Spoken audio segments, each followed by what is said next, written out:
Our next speaker is someone that we have been delighted to have join us on many occasions at the summit. He and I were just reminiscing about 2 years ago when we had to keep making things up as we waited for the governor to arrive. Congressman Joseph Kennedy, or Joe Kennedy, represents the 4th District of Massachusetts, which stretches all the way from Brookline and Newton to Attleboro and down to Fall River. As honorary chair of the Massachusetts STEM Advisory Council, he works closely with all of the members of the council to help launch and implement STEM Plan 2.0. Guided by schools and businesses in his district, he has introduced legislation to increase access to STEM education for underrepresented students and strengthening CTE training. In Washington, he currently serves on the influential Energy and Commerce Committee, and we look forward to his return into that seat. Please welcome Congressman Joe Kennedy. Maybe more of you have kind of had the experience that I had. It was, as I think many of you know, I'm a new dad. We've got a 10-month-old baby, which your first Halloween is actually pretty special because it means you have the excuse to go out and overbuy a ton of Halloween candy, not have enough people show up, and then eat it all last night, which gives you an incredible sugar coma the next morning.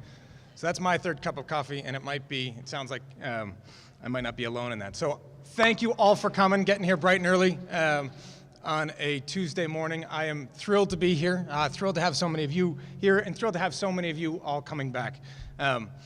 Lynn, thank you for all that you have done over 13 years to try to ensure that our Commonwealth is making the investment in our next generation of workers and workforce, and obviously, most importantly, our children. You have been leading the way, as has UMass and the Donahue Institute. We are truly grateful for all that you've done and your leadership.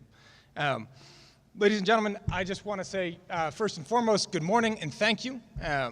Again, thank you for those of you that have come back. Thank you for your continued commitment to making sure that we here in our Commonwealth that is such a proud tradition of progressive values, of making an investment in our education system, in our children, and making sure that we have the most highly talented workforce anywhere in the world. It starts with all of you. So thrilled to have all of you here again this morning. I want to also thank our colleagues on the STEM Advisory Council, and particularly Secretary Pizer, our executive committee, many of whom are here, and my co-chairs, the Lieutenant Governor, Karen Polito, who I know will be addressing you later, as well as Dr. Jeffrey Leiden from Vertex.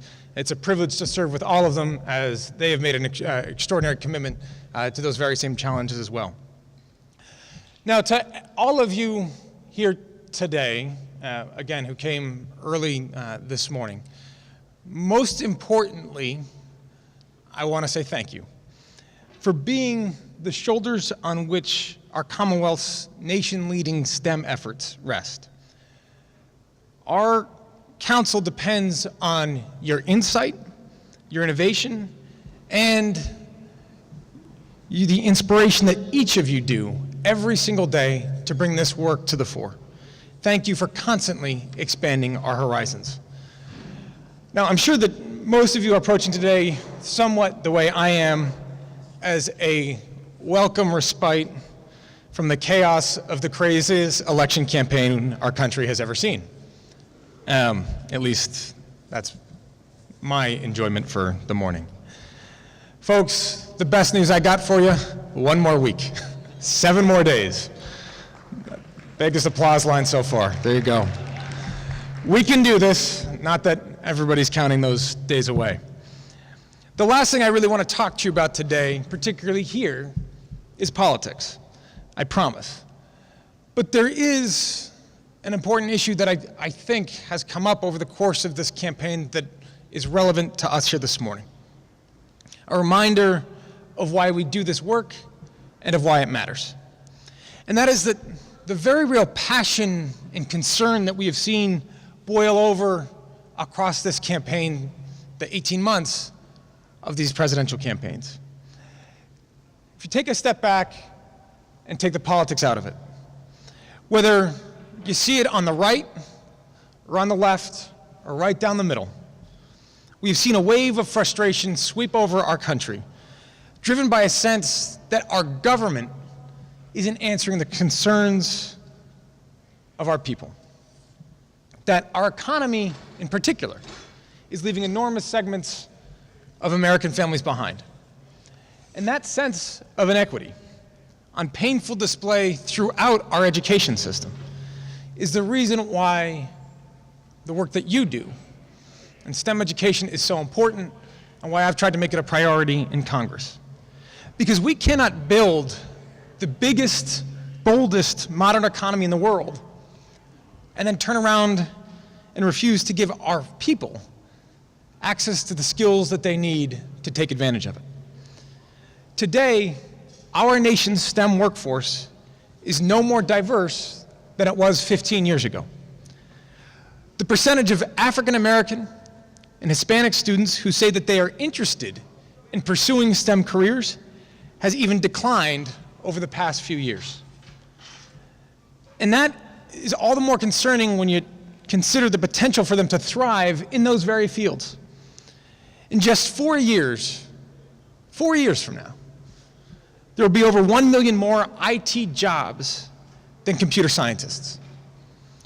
Today, right now, in the Bay Area alone, there are nearly 14,000 computer scientist job openings. But fewer than 500 students earned master's degree in that field this past year in our entire country.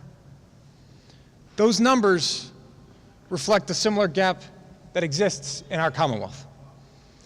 Even as our tech sector expands and new businesses take root in our communities, we were recently ranked as one of the most difficult states in the country to hire new tech workers. These stories, your stories, are why I fought to include legislation like our STEM Gateways Act and the federal overhaul of No Child Left Behind that the President signed into law last year. Guided by teachers, some of you in this room, and the leaders I met in schools from Fall River to Boston to Springfield, that proposal will help direct more federal STEM funding towards women, minorities, and lower income communities across our country. It's also why we work to get a proposal to align vocational tech curriculums with the needs of local industry leaders and local industries themselves to be included in the reauthorizations of the Perkins Act that was signed into law a few months ago. Both of those proposals were driven by a simple idea that I learned from you here today, that STEM education isn't just about economic advancement, it's about economic opportunity. And I believe that lesson lies at the very heart of the work that you do every single day. You all spend your days focused on the need placed at your feet by a system that is struggling to reach a student asking for assistance, a class in need of inspiration, and a school seeking innovation. In a moment of stubborn pessimism in the promise of an American dream, your work inside and outside our classrooms is critical to overcoming some of the most pressing challenges that we face.